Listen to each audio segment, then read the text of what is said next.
Good morning students, जय Shri Swaminarayan.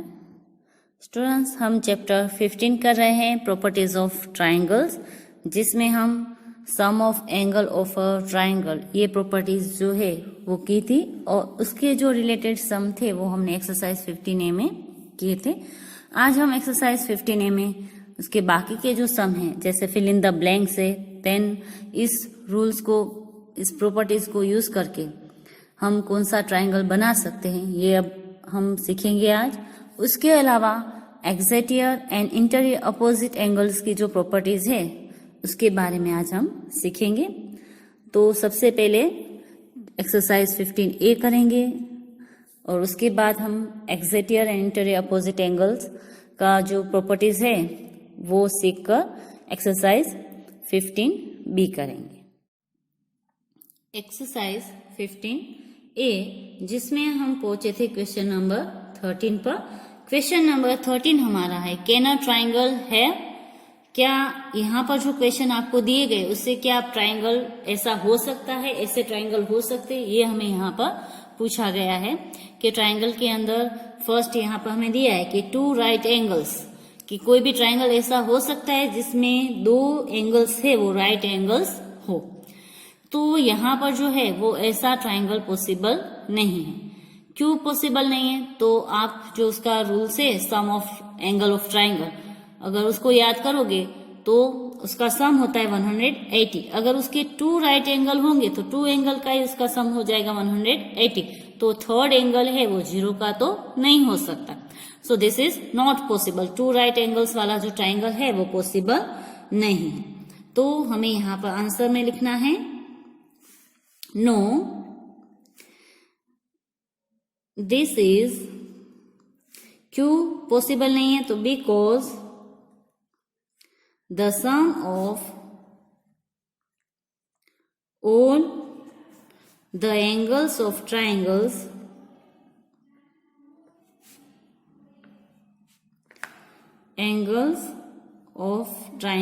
is 180 degree. That's why this is not possible. Okay? Two right angles वाला जो triangle है वो possible नहीं है। अब हम इसमें करेंगे सेकंड जो पॉइंट है वो, सेकंड जो हमारा क्वेश्चन है वो है टू ऑब्ट्यूस एंगल। किसी भी जो ट्राइंगल है उसमें क्या टू ऑब्ट्यूस एंगल पॉसिबल है?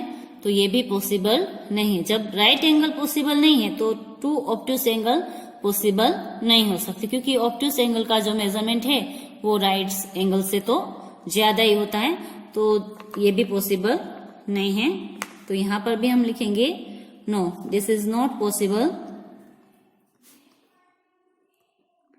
Not possible because the sum of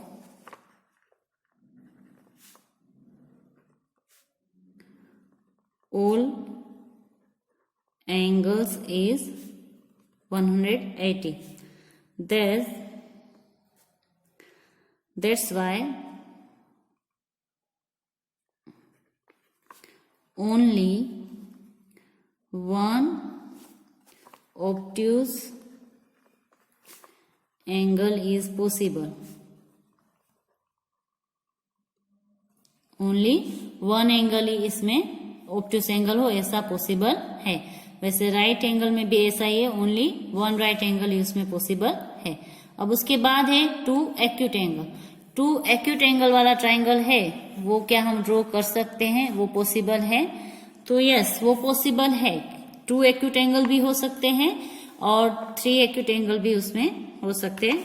yes, this is possible. उसमें थ्री एक्यूट एंगल भी पॉसिबल है, टू एक्यूट एंगल भी पॉसिबल है और वन एक्यूट एंगल वाला जो ट्राइंगल है वो पॉसिबल नहीं हो सकता, क्योंकि अगर एक 90 का है तो बाकी के दोनों होंगे वो एक्यूट एंगल होंगे आपके, और अगर एक ऑब्ट्यूस है 90 के ज्यादा है तो वो भी टू एक्यूट एंगल वाला ही होगा। तो यहाँ पर 1 एक्यूट एंगल वाला पॉसिबल नहीं है, 2 एक्यूट एंगल वाला भी पॉसिबल है एंड 3 एक्यूट एंगल हो ऐसा ट्राइंगल भी पॉसिबल है। ओके, सो नेक्स्ट उसमें है question number 4, all angles more than 60, सभी एंगल्स है वो मोर देन 60, ये पॉसिबल नहीं है क्योंकि सभी एंगल अगर मोर देन 60 हुए तो वो भी 180 डिग्री से ज्यादा हो जाएंगे, तो ये भी पॉसिबल नहीं है। तो यहां पर हम आंसर में करेंगे no, this is not possible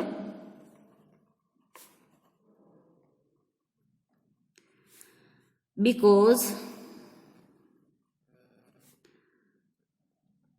the sum of the angles cannot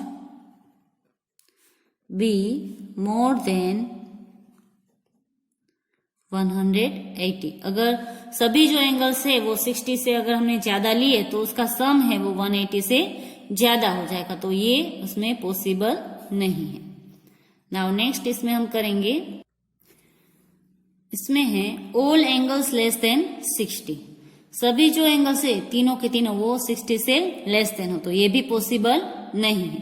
क्यों पॉसिबल नहीं है? अगर सभी जो एंगल्स है वो 60 से लेस देन हुए तो इसका सम है वो 180 होगा नहीं, सो ये भी पॉसिबल नहीं है। तो यहां पर हम आंसर में करेंगे no, this is not possible because one angle has to be more than 60 as the sum of angles is always 180 degree. अगर कोई भी एक एंगल 60 से ज्यादा होगा तो ही उसका जो सम है वो 180 होगा, अदरवाइज नहीं होगा। सो यहाँ पर लेस देन 60 भी पॉसिबल नहीं है। Now next 6th one, all angles equal to 60। हाँ, इसमें पॉसिबल है क्योंकि अगर तीनों के तीनों एंगल 60 के हुए तो उसका सम है वो 180 होगा। तो यहाँ पर हम आंसर में लिखेंगे यस दिस इज पॉसिबल, और ऐसा जो ट्राइंगल है उसको हम बोलेंगे equilateral triangle. It will be an equilateral triangle, ये इक्विलेटरल ट्राइंगल में ऐसा पॉसिबल है। तो ये हो गया हमारा question number 13। Now question number 14। Question number 14 हमारा है आंसर द फॉलोइंग यस और नो। नीचे के जो क्वेश्चन है उसका हमें यस एंड नो में सिर्फ आंसर लिखना है, और उसके बाद है क्वेश्चन नंबर 15 जिसमें है फिल इन द ब्लैंक्स। तो इसके आंसर मैं आपको इसमें ही करवा रही हूँ, बट आपको नोटबुक में लिखने हैं। मैं यहाँ पर ही उसके सामने आपको इसके आंसर करवा रही हूँ। क्वेश्चन नंबर 14 में जो फर्स्ट वन है वो है हमारा can an isosceles triangle be a right triangle. क्या कोई भी आइसोस्केल्स ट्राइंगल है वो राइट एंगल ट्राइंगल हो सकता है? यस और नो हमें यहाँ पर करना है। तो यहाँ पर आएगा यस, राइट एंगल ट्राइंगल है वो आइसोस्केल्स हो सकता है कोई भी। क्यों हो सकता है? क्योंकि अगर एक एंगल 90 का है, सपोज राइट एंगल ट्राइंगल है तो उसका एक एंगल 90 डिग्री का होगा, तो उसके बाकी के जो एंगल्स है दोनों वो 45 डिग्री के हो सकते। अगर सेम डिग्री के हैं तो उसकी दोनों साइड है वो भी सेम लेंथ की होगी। तो इस तरह से वो आइसोस्केल्स ट्राइंगल है वो राइट एंगल हो सकता है। तो यहाँ पर आएगा yes, it will be an आइसोस्केल राइट एंगल ट्राइंगल हो सकता है। ओके, नाउ नेक्स्ट वन है can a right triangle be a scalene triangle. क्या राइट ट्राइंगल है, जो राइट एंगल ट्राइंगल है वो जो स्केलन ट्राइंगल हो सकता है? तो यहां पर भी आएगा आंसर में यस। क्यों हो सकता है? एक अगर उसका एंगल 90 का है, सपोज यहाँ पर एक एंगल 90 का है तो बाकी के दोनों हमने 45 के किए। तो यहाँ पर अगर एंगल दो सेम है तो उसकी दो साइड भी सेम लेंथ की होगी। अब यहाँ पर स्केलन ट्राइंगल में एक अगर एंगल 90 का है राइट एंगल का, तो दूसरे दो एंगल है वो अलग अलग हो सकते हैं। एक 40 हो सकता है, देन एक 50 डिग्री का भी हो सकता है। अगर उसकी दोनों एंगल का मेजरमेंट अलग अलग है तो उसकी जो साइड की लेंथ होगी वो भी अलग अलग होगी, तो वो होगा हमारा स्केलन ट्राइंगल। तो राइट एंगल ट्राइंगल है वो स्केलन ट्राइंगल हो सकता है, राइट एंगल ट्राइंगल है वो आइसोस्केल्स ट्राइंगल भी हो सकता है, देन आइसोस्केल्स ट्राइंगल है वो राइट एंगल भी हो सकता है, देन स्केलन ट्राइंगल है वो भी राइट एंगल ट्राइंगल हो सकता है। Now next one, third one, can a right triangle be an equilateral triangle? तो ये तो पॉसिबल नहीं है। No it is not possible. यहां पर आपको लिखना है no it is not possible. Okay, ये मैंने एग्जाम्पल के तौर पर दिया है तो आप इसमें एग्जाम्पल करके लिख सकते हो यहाँ पर। और ये जो आंसर है आप क्वेश्चन लिखने के बाद नीचे दूसरी लाइन में लिखोगे। यहाँ पर राइट एंगल ट्राइंगल है वो इक्विलेटरल ट्राइंगल पॉसिबल क्यों नहीं है? क्योंकि राइट एंगल जो ट्राइंगल है उसका एक एंगल का मेजरमेंट 90 का है। तो अगर इक्विलेटरल ट्राइंगल है तो उसके तीनों जो एंगल एंड तीनों जो साइड है उसकी लेंथ सेम होती है, तीनों एंगल की और तीनों साइड की। अगर तीनों एंगल की लेंथ सेम हो यहाँ पर 90 डिग्री तो वो उसका सम है वो 180 से ज्यादा हो जाएगा। तो दिस इज नॉट पॉसिबल। तो यहाँ पर राइट एंगल ट्राइंगल है वो इक्विलेटरल ट्राइंगल पॉसिबल नहीं है। लास्ट में है can an obtuse triangle be an isosceles triangle? क्या कोई भी ऑब्ट्यूज एंगल ट्राइंगल है वो जो है वो आइसोस्केल्स ट्राइंगल हो सकता है? तो यस दिस इज पॉसिबल।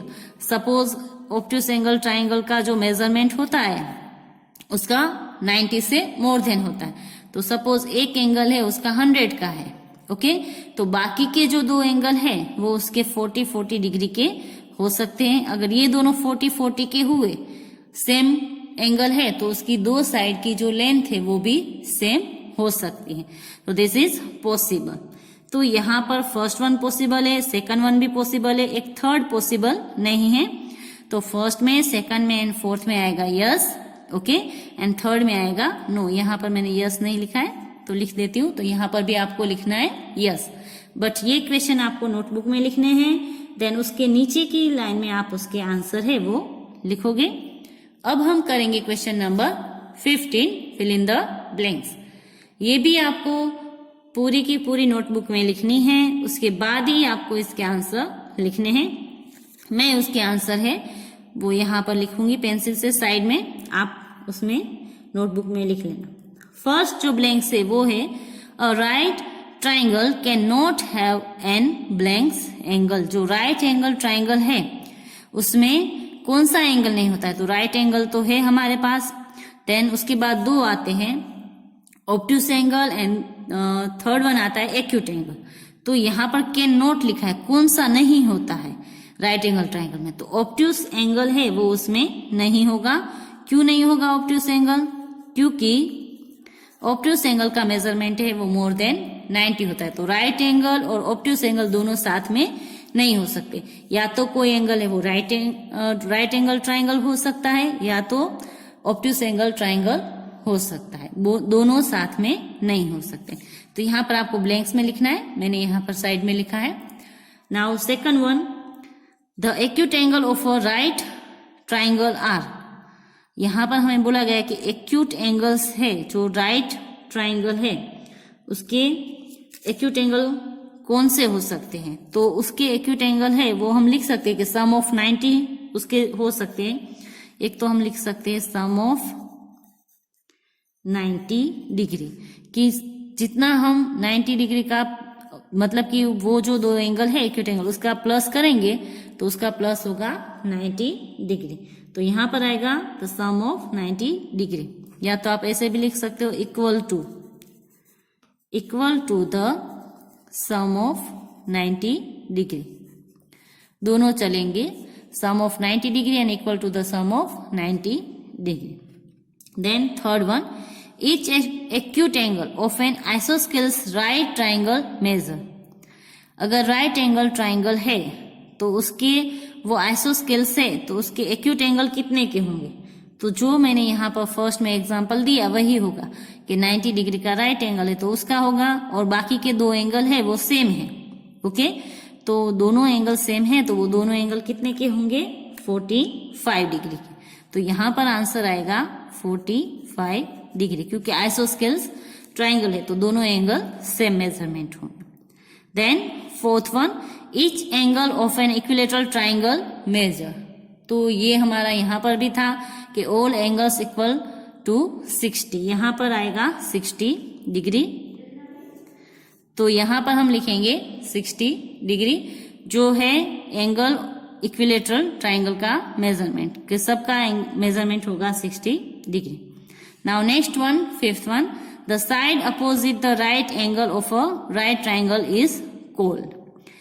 ये मैंने आपको नहीं करवाया है, मैं बाद में समझा देती हूँ। तो अभी हम इसका आंसर लिख लेते हैं। उसको बोला जाता है हाइपोटेनियस। तो मैं ये अभी लिख देती हूँ, बाद में आपको समझा देती हूँ। A hypotenuse. Okay, then last one, the sum of the length of the side of a triangle is called its perimeter. ये आगे मैंने लिखवाया था आपको पॉइंट, उसमें था। तो ये हो गई हमारी fill in the blanks complete. तो यहां पर हमारी हो गई एक्सरसाइज 15A कंप्लीट। ओके, अब ये जो पॉइंट है वो मैं आपको समझा देती हूँ। हाइपोटेनियस, हाइपोटेनियस किसको कहते हैं? वो हाइपोटेनियस को समझने के लिए हमें समझना पड़ेगा पाइथागोरस थ्योरम। ये जो थ्योरम है वो आपको पीछे दिया गया है, एक्सरसाइज 15D है उसके आगे। एक्सरसाइज जो 15D है वो पाइथागोरस थ्योरम के रिलेटेड है, बट ये ब्लैंक्स आपको आगे पूछिए तो हम अभी इसको एक्सप्लेन कर लेते हैं। अब पाइथागोरस थ्योरम क्या है? तो पाइथागोरस जो थ्योरम है वो राइट एंगल जो ट्राइंगल होता है उसके ऊपर ही आप उसको लागू कर सकते हो। उसमें जो सम है वो उसमें एक जो एंगल होगा वो आपका राइट एंगल होगा। यहाँ पर ये है सपोज ट्राइंगल ABC, वो राइट एंगल ट्राइंगल है। सपोज जिसमें एंगल B है वो राइट एंगल है 90 डिग्री का, जिसमें एक एंगल है वो 90 डिग्री का होता है, ये राइट एंगल ट्राइंगल होता है। अब इसमें रूल्स ये है, और इसमें हाइपोटेनियस है वो जो 90 का जो एंगल है उसके सामने वाली जो साइड है उसको बोला जाता है हाइपोटेनियस। तो यहाँ पर जो हाइपोटेनियस है वो हमारा होगा लाइन सेगमेंट AC। ये जो साइड है AC वो होगी यहाँ पर हाइपोटेनियस। तो यहाँ पर जो हमें क्वेश्चन था वो था कि the side opposite the right angle triangle is called. तो ये हुआ हमारा राइट एंगल ट्राइंगल। उसमें जो राइट एंगल है उसके अपोजिट साइड है, मतलब कि उसके सामने वाली जो साइड है उसको क्या बोला जाता है? तो उसको बोला जाएगा हाइपोटेनियस। ओके, सपोज ये यहाँ पर हमें दिया गया है, यहाँ पर C है, वो एंगल 90 डिग्री का है, तो इसके सामने की जो साइड है वो हमारी होगी साइड AB। तो यहाँ पर जो हाइपोटेनियस है वो होगा AB होगा हमारा हाइपोटेनियस, और यहाँ पर हाइपोटेनियस होगा वो हमारा होगा AC। तो जिस तरह से आप ट्राइंगल को नाम देते हो उसके अकॉर्डिंग जो उसका हाइपोटेनियस है वो आपको लिखना है। अब पाइथागोरस थ्योरम हम कर रहे हैं तो इसका जो रूल्स है वो भी अभी हम कर लेते हैं। तो अब इसका रूल्स है ये कि सपोज AB यहाँ पर हम लिखा ABC, ये ट्राइंगल लिखा, तो यहाँ पर जो लेंथ होती है ओके उसका स्क्वायर हमें करना पड़ता है, और यहाँ पर जो लेंथ होती है उसका अगर हम स्क्वायर करते हैं तो यहाँ पर जो हाइपोटेनियस है उसका जो स्क्वायर है वो हमें आंसर में मिलता है। सपोज AB की लेंथ है 5 सेंटीमीटर एंड BC की लेंथ है हमारी सपोज 4 सेंटीमीटर। तो AC की लेंथ कितनी होगी? जो हाइपोटेनियस है उसकी लेंथ कितनी होगी? तो उसमें पाइथागोरस थ्योरम के अकॉर्डिंग अगर ये 90 का एंगल है तो ही हम ये जो पाइथागोरस थ्योरम है उसको यूज कर सकते हैं। तो इसका जो रूल्स है वो ये होगा कि AB square plus BC square is equal to AC square. तो यहाँ पर जो है वो हमें आंसर इस तरह से मिल जाएगा। तो ए बी स्क्वायर मतलब कि 5 का स्क्वायर करेंगे प्लस हम 4 का स्क्वायर करेंगे, बी सी हमारा 4 है तो हमें मिलेगा ए सी का स्क्वायर। ओके, तो यहाँ पर जो है वो 5 का स्क्वायर हमारा होगा 5 5 जा 25 प्लस 4 4 जा होगा हमारा 16। अब यहाँ पर जो है तो यहाँ पर हमें आंसर मिलेगा इसका A C square is equal to 6 plus 5 11 1 carry 41 is equal to A C square. अब यहाँ पर इसका स्क्वेयर निकालेंगे तो हमें पॉइंट में आंसर मिलेगा। तो ए सी है वो हमारा होगा 41, इसको हम स्क्वेयर रूट में इस तरह से लिख सकते हैं। यहाँ पर मैंने कुछ फिगर इसलिए ऐसे लिए कि यहाँ पर आपका जो आंसर है वो डेसिमल में आएगा। अब एक फिगर ऐसा लेती हूँ जिसको लेकर अगर हम करेंगे तो जो आंसर है वो आपका एग्जैक्ट इस तरह से नंबर में आ जाए। सपोज यहाँ पर हमने ए सी लिया 8 सेंटीमीटर एंड बी सी लिया 6 सेंटीमीटर। ओके, अब यहाँ पर जो है ए सी वो इस तरफ की लेंथ है और बी सी यहाँ सी बी या तो बी सी ये लेंथ है, तो हमें यहाँ पर हाइपोटेनियस हमारा होगा ए बी। तो जरूरी नहीं कि हम A B square plus B C square is equal to A C square लिखें। यहाँ पर कोई भी फिगर हो उसको देखकर ही हमें फॉर्मूला लिखना है। तो यहाँ पर हम फॉर्मूला लिखेंगे A C square plus B C square is equal to hypotenuse है वो ऑलवेज हमारा इस तरफ आता है, वो होगा हमारा ए बी स्क्वेयर। तो यहाँ पर इस तरह से चेंज हो सकता है, ऐसा जरूरी नहीं कि यही का यही फॉर्मूला है। वो तो हमने किस तरह से ट्राइंगल को नाम दिया है, वो किस तरफ राइट एंगल आपका होता है उसके अकॉर्डिंग उसका फॉर्मूला है वो लिखा जाता है। जो हाइपोटेनियस है वो ऑलवेज इक्वल टू के इस तरफ आता है, ये आपको याद रखना है। फिर ट्राइंगल को आप किसी भी तरीके से नाम दे सकते हो। तो यहाँ पर जो हमारा ए सी स्क्वेयर है वो होगा 8 का square plus B C square है वो होगा हमारा 6 का square is equal to A B square. हमें इसकी लेंथ फाइंड करनी है कि ए बी है उसकी लेंथ कितनी होगी, तो हम ये फॉर्मूला यूज कर सकते हैं। 8 8 जा 64 प्लस 6 6 जा 36 is equal to A B square. यहाँ पर इसको प्लस करेंगे तो 6 प्लस 4 10 1 और यहाँ पर आएगा 10। A B square is equal to 100। तो 100 है वो किसका स्क्वेयर होता है वो हम यहाँ पर लिखेंगे तो वो हमें मिल जाएगा। तो यहाँ पर हमें 100 को स्क्वेयर रूट में लिखना है is equal to A B की लेंथ। तो 10 इंटू हम 10 करेंगे तो ए बी की लेंथ हम मिलेगी। अब स्क्वेयर रूट निकालना है तो जो लेंथ है ए बी की वो हमें मिलेगी 10 सेंटीमीटर। तो इस तरह से जो है वो पाइथागोरस थ्योरम का यूज करके हम जो हाइपोटेनियस है उसकी लेंथ फाइंड कर सकते हैं। उसके अलावा उसके दूसरे भी किसी भी जो साइड है उसकी भी लेंथ हम फाइंड कर सकते हैं। जरूरी नहीं कि सिर्फ हाइपोटेनियस की लेंथ फाइंड कर सकते हैं। सपोज यहाँ की हमें लेंथ नहीं दी और यहाँ की दी है तो हम फॉर्मूला को उस तरह से यूज करके थोड़ा उलट सुलट करके फिर उसको इस तरफ की लेंथ भी फाइंड कर सकते हैं। बट ये जो थियरम है उसको आप तभी यूज कर सकते हो जब ये जो एंगल है वो आपका राइट एंगल ट्राइंगल हो, तो ही आप इसको यूज करके जो तीसरी जो साइड है उसकी लेंथ है वो फाइंड कर सकते हो। तो ये हो गया हमारा पाइथागोरस थियरम। अब हम आगे करेंगे नेक्स्ट टॉपिक। नेक्स्ट पॉइंट है हमारा एक्जेटियर एंड इंटीरियर अपोजिट एंगल। अब एक्जेटियर एंड इंटीरियर अपोजिट एंगल किसको बोलते हैं पहले हम यही समझ लेते हैं, उसके बाद हम यहाँ पर जो आगे उसके रूल्स है प्रॉपर्टीज है उसको समझेंगे।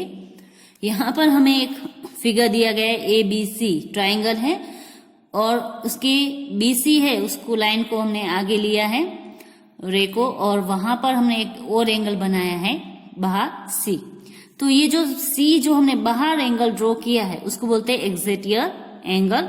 और ट्राइंगल के अंदर जो एंगल है जैसे हमने यहाँ पर शो किया है ए, यहाँ पर शो किया है एंगल बी, तो उसको बोला जाता है इंटीरियर एंगल। अगर हमने इस तरफ सी को इस तरफ का इस तरह से शो किया होता सी एंगल को तो ये भी इंटीरियर एंगल होता, बट हमने यहाँ पर सी है ए सी डी।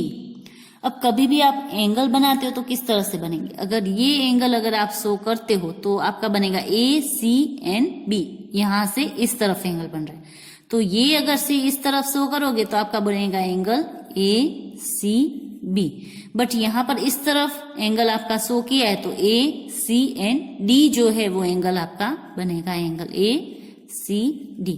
तो फर्स्ट तो आपको ये पता होना चाहिए कि एंगल है वो किस तरह से लिखे जाते हैं और किस तरह से हम उसको बनाते हैं। तो ये आपको अगर श्योर है तो आप इजीली इसको फाइंड जो करना है इंटीरियर एंगल या तो एक्सटीरियर एंगल, उसका मेजरमेंट है वो आप फाइंड कर सकते हो।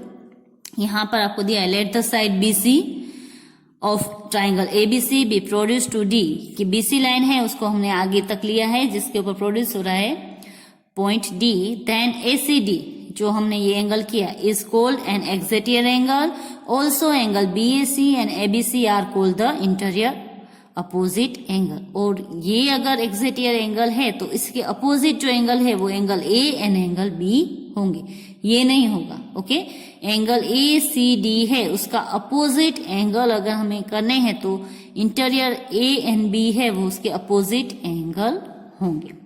अब यहाँ पर उसका हमें रूल्स दिया गया है, प्रॉपर्टीज दी गई है कि exterior angle properties of a triangle. तो एक्सटीरियर एंगल की प्रॉपर्टीज क्या है ट्राइंगल, वो हमें यहाँ पर दिया है। तो if a side of a triangle is produced then the exterior angles of form is equal to the sum of the two interior opposite angles. अगर हमें इस एक्सटीरियर एंगल की यहाँ पर जो एंगल दिया गया है उसकी अगर जो मेजरमेंट है वो फाइंड करना है यहाँ का, ओके, तो यहाँ का जो मेजरमेंट फाइंड करना है तो उसका जो एंगल का मेजरमेंट है वो उसके अपोजिट ये जो दो इंटीरियर एंगल है उसके सम जितना होगा। Sum of the two interior opposite angle यहाँ पर लिखा है, sum of the two interior opposite angle. अगर हमें ये C फाइंड करना है ACD तो इसका मेजरमेंट इन दो एंगल को अगर हम प्लस करेंगे उतना यहाँ का मेजरमेंट होगा। तो ये जो थियरम है मतलब ये पॉइंट है वो आपको लिखना है, रिमेम्बर करके न्यू पेज पर लिखना है। ऊपर आप हेडिंग लिखेंगे exterior and interior opposite angle, then exterior angle properties of a triangle है वो यहाँ पर लिखना है, देन ये एग्जाम्पल है वो भी आपको उसमें करना है, ये प्रूफ करके जो लिखा है वो। और उससे पहले जो मैंने थियरम आपको समझाया पाइथागोरस थियरम वो भी आपको न्यू पेज पर करना है। डायरेक्ट एक्सरसाइज 15A के नीचे आप नहीं करोगे, वो न्यू पेज पर करोगे। उसमें जो मैंने आपको दो एग्जाम्पल किए हैं वो भी आपको लिखने हैं, उसके बाद आपको ये करना है। ओके, तो अब यहाँ पर हम इसको एक्सप्लेन करते हैं कि ये इस तरह से कैसे होता है कि एंगल 4 है वो 1 एंड 2 के इक्वल किस तरह से होता है। तो यहाँ पर उसको प्रूफ किया है कि सपोज हम एंगल 1, एंगल 2 एंड एंगल 3 को प्लस करते हैं 1, 2 एंड 3, तो उसका सम होता है 180। यहाँ पर सम ऑफ ट्राइंगल। ओके, सपोज मैंने यहाँ पर एक एंगल लिया 40 का, ओके, यहाँ पर लिया मैंने उसको 70 का, तो ये हुआ मेरा 110। तो यहाँ पर जो एंगल होगा वो भी मेरा होगा 70 का। ओके, तो 70 एंड 70 140 एंड देन यहाँ पर 14। मैं यहाँ पर 80 करके यहाँ पर 60 भी कर सकती हूँ एज यू लाइक, मैंने 4 एग्जाम्पल ऐसे लिया है। ओके, चलो यहाँ पर हम 80 का देते हैं तो यहाँ पर 60 का हो जाएगा। तो एक एंगल है हमारा 60 का, एक 40 का, देन एक 80 का। 4 एग्जाम्पल मैंने लिया है। तो इन तीनों का अगर हम सम करेंगे तो हमारा सम होगा 180। अब यहाँ पर एक रूल्स है कि ये जो है वो लाइनर पेयर है, जो हम आगे के चैप्टर में कर गए कि एंगल 3 एंड एंगल 4 है वो लाइनियर पेयर में है। तो लाइनियर पेयर का जो सम होता है वो होता है 180 डिग्री लाइनियर पेयर का। तो एंगल 3 एंड एंगल 4 उसका टोटल होगा 180। तो अगर हमें एंगल 4 फाइंड करना है तो 180 में से अगर हम 60 माइनस करेंगे तो इसका जो मेजरमेंट है वो हमें मिलेगा 120 डिग्री। तो यहाँ पर हमें यही बोला गया कि angle 1 plus angle 2 plus angle 3 करते हैं तो हमारा होता है 180। Same as angle 3 and angle 4 है वो हमारा लाइनियर पेयर है तो इसका भी प्लस होगा 180।